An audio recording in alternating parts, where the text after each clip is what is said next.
As long as I was going after the crooks that didn't have badges, I was everybody's hero. Well, good morning, Vic. Hi, Jonathan. It's good to see you. It's great to be back. We're back underneath the fluorescent lights. They're blinding sometimes. Maybe we need to get a new light system once things open back up. Ooh, want to get like a disco ball in here, some lava lamps? That'd be fun. Set the mood. Yeah, and we still need to soundproof that one window over there. Yeah. And get us a bigger green screen. Yeah. We need us a bigger office. We need us a warehouse we can do this in.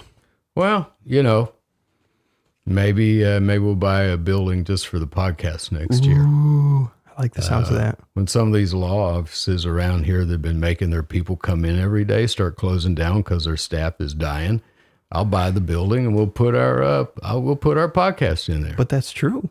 I know it's true. It's sad. I don't get it. People, this is serious. Wear your mask and stay home when you can. Wash your hands all you can, because if not, I'm being careful. My staff is being careful. We have put together a real strict COVID protocol, and we're following it ourselves. We have signs at every door. We do. Stay 6 feet apart. If you come in here, put your mask on. And that's just between us, the staff, and we're like family. Yeah, man. You know? But you gotta be. Yeah, you gotta be. And for you guys out there not following the rules, we're still gonna be around. And when you're closed and real estate is going through the floor, I'll just buy your building and put my podcast in there. So please stay safe. You know, there are a lot of people in Waco that don't like me. Well, unless you want me to buy your building, take care of yourself and stay alive, because I like you. That's funny. I do. That's the message today. Don't let the Monopoly man come and take over your building. Don't. So what we got today? We got any fan mail? We do. I'm so happy you asked. We actually have two. So I think one of our last episodes, we were talking about a woman who emailed in, Susan. And she was kind of critical of some of your comments. She was. Not Susan Kelly. Susan, we're not going to say the last name. But yeah, we spent about 5 or 10 minutes addressing Susan's concerns. Didn't we, Susan? Because I know Susan is still watching. And Susan listened. And she emailed in and said, okay, Vic, we're good. We're good. Susan, I'm so glad we're good. Thank you. I'm happy to have some resolution. Thank you for still listening. Thank you for watching. Thank you for accepting my apology and my explanation. And please, refer us to your friends. Share our podcast. Every time we have a new podcast or a new YouTube video, I put that all over Facebook and I put it on Instagram. So go look for it. And if you see it, share it. Please share it with your friends, because this is a message we have here that needs to go viral. And I hate that word now because of the COVID. You're right. Yeah. But we want our numbers to look like the COVID numbers for this podcast, because not only do we talk about true crime and police brutality and false confessions and bad murderers and what happened to me when I was falsely accused of a crime and had to go through a trial. We also talk about good common sense stuff and spiritual things. Yes. That can raise your consciousness and make you a better person. And we all want to be better people. Yes, we all want to calm down. Yeah. Boy, I had a temper fit this morning, though, didn't I? You were a little aggravated. I did. You didn't like how the government was treating you. Well, so I had 2 temper fits, yeah. Oh, there's 2 temper fits? Yeah. All right, lay them on me. I don't like the way that witness is treating us either. Can you believe the greed, Vic? I cannot believe the greed. Folks, we represent this sweet lady who is jogging, and there's a bad hole there that had never been there before that should have been fixed, and it was obscured, and she fell into it and hurt herself bad. Talking about like a 3-4 foot hole. We're talking about like construction crew worked on it, left, put up no signage. Yeah. This poor lady fell into it. And Jonathan, you're the one who figured out there was a witness to that fall. Indeed. A little witness by the name of Don't Ring. say his name. Little Ring camera. Yeah. Which is great, though, because we live in an era now where just about everything's being videotaped. So a lot of what we do on our cases, we look for surveillance. Yeah. And sure enough, there was a home that had a Ring camera, and she fell right in front of it. And we've been talking about that since this podcast began. That's another good reason to do what's right and behave yourself, because you're probably being recorded. You're probably being recorded. So you did some good detective work, and you found this guy. Correct. And asked for a copy of that video of her falling into the hole. Indeed. It's one of her neighbors. Yeah. You know, she lives perpendicular, not that far from the home. Just being a good neighbor. Yeah. You know, if you have any video, help this neighbor out. You know, pony it up. And he's demanding that we send him a $500 He's check demanding $500 before he'll even let us see the video. Correct.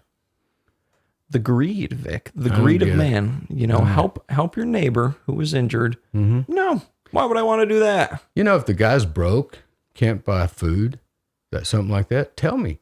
Well, I'll give you the 500 in return for that video. I will. Mm-hmm. But to feel like we're being hijacked, I mean, he's just trying to extort us and our client. It's wrong. Yeah, it is. And we even made him an offer of HEB grocery store gift cards. Yeah, we're going to give for him his work to have to pull it, which was probably minimal anyways. Yeah. Unbelievable. Because we buy those HEB gift cards, you know, stacks like this, $25, so that we do. When somebody gives us a good review, or when they give a good review to the law office or something, just as a token of our appreciation, we write a little thank you note and send them the gift card. Have the gift of groceries. Yeah. And everybody in Texas knows what HEB is. Yes. That's like Ralph's in California. Ralph's. Yeah. Yeah. It's good stuff, but the greed. Well, tell me about your greedy story, because that was my greedy story today, was the greedy witness. Well, where'd I put my phone? You know, I've been having trouble getting my truck inspected because my sticker expired right after the lockdown. Right. I'd been planning to take it in the next week. And so then we have the long lockdown, and then I finally get it in and get it inspected. And then I can't find the thing that DPS sent me. Oh, the little 2-step notification thing? That tells you which website to go to and all that. So took a couple more weeks, and then I finally get up here to the office and go through everything on my desk, and I found it. So nice. Send it in with my insurance card and all that kind of stuff, and everything I had to do online. And so I get this email this morning that says, your vehicle registration renewal you submitted for your plate number, blah, blah, blah, has been approved. Nice. Hey. Yeah, that's good news. The attached receipt may be used as proof of registration for 31 days. You should receive it within 31 days. If you do not receive your registration, this is the part that gets me. If you do not receive your registration sticker, contact your local county tax office to purchase a replacement for $6.50. And I go, what? I already paid like $80. Plus I paid for the inspection. Right. And they're mailing it to me, and they're telling me if it doesn't get to me, I got to pay for their mistake. Correct. That's crazy. You know, that's just one more small, tiny example of how the government puts their thumb down on the common man. It's gotten so prevalent. It's gotten so bad. I mean, they're going to drop that thing into the U.S. Post Office to mail it to me, which is also the government. So if the government loses it on the way here, I got to use my time and contact the tax office and myself pay for it. You know? Yeah. There's so many hidden taxes. Plus, they're talking about raising our income taxes and property taxes again to make up for this stimulus. You want to call it that? Stimulus thing, yeah. It was a stimulus. Stimulus. And that attitude pervades our entire government. We've been talking a lot about the police. Mm-hmm. And it's still sad what's going on with the police, because there's a lot of good policemen out there, and the bad apples are giving all of them a bad name. The police need to be policed by outside monitors, but the police need to police themselves too. If you're wearing a badge and you see a policeman breaking the law or doing something he's not supposed to do, it's your duty to stop it. Yes. Don't you think? I believe so. But it's not. It's an us against them kind of thing. And I don't want to help. I'd rather go bust some kid in the park for pot than come investigate the burglary of your home. You know? What happened? And this attitude is pervasive across the board when it comes to the government. Correct. Whether you're going to the DMV to get your license renewed, oh my God, they treat you. You talk about discrimination.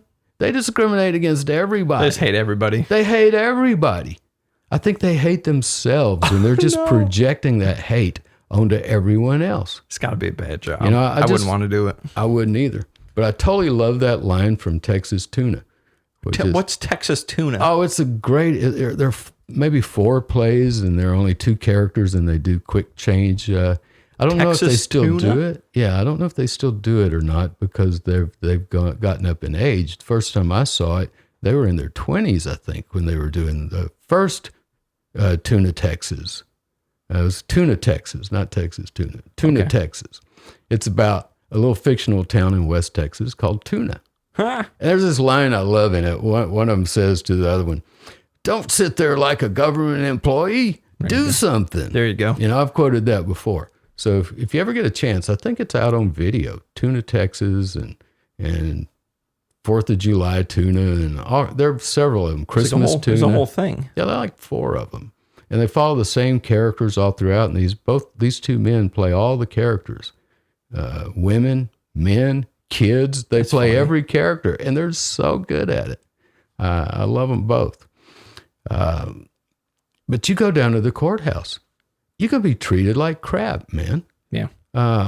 Fortunately, the guys at the metal detector are pretty nice to me because I know all of them. Yeah, really. But, or at least you knew their daddy. But the rest of you, I don't know how they treat you. But I know I can go into a clerk's office and just be treated like I'm a piece of poop on the bottom of their shoe. You know, like, why are you in here bothering me, making me do my job? You know, come on, people.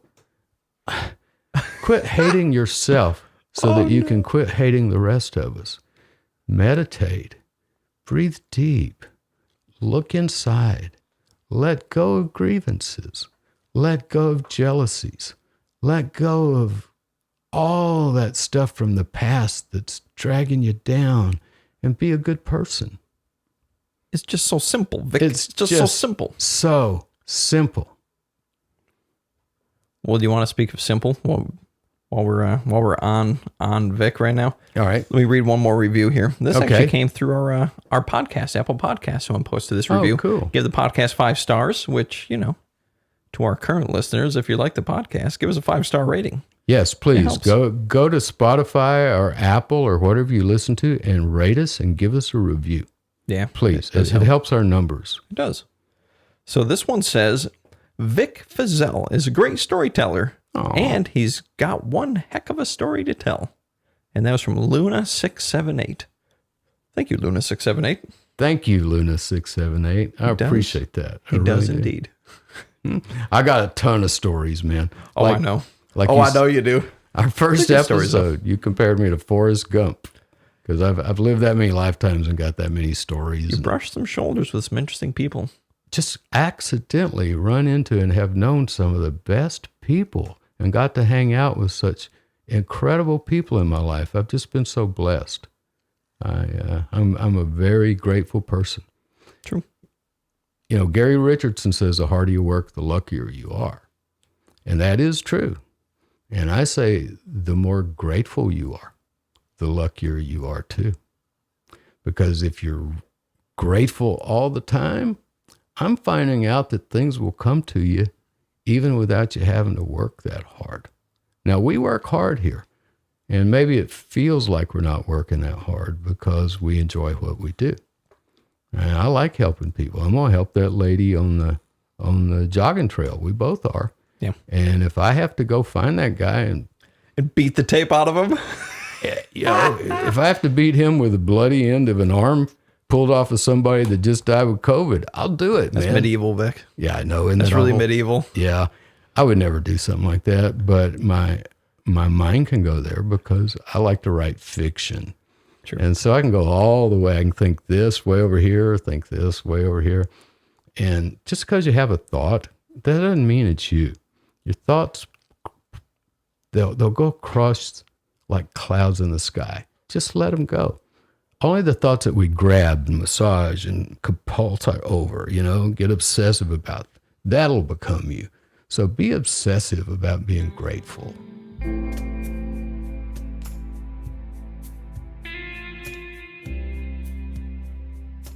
Hi, I'm Vic Feazell. During these trying times, you might want to just stay home. And at the law offices of Vic Feazell, we understand. That's why we're set up to handle your personal injury claim without you even having to come in. Just give us a call, and we'll take it from there. We can send any paperwork straight to your smartphone or computer. Don't delay, because if we don't put money in your pocket, you don't owe us anything. I'm Vic Feazell.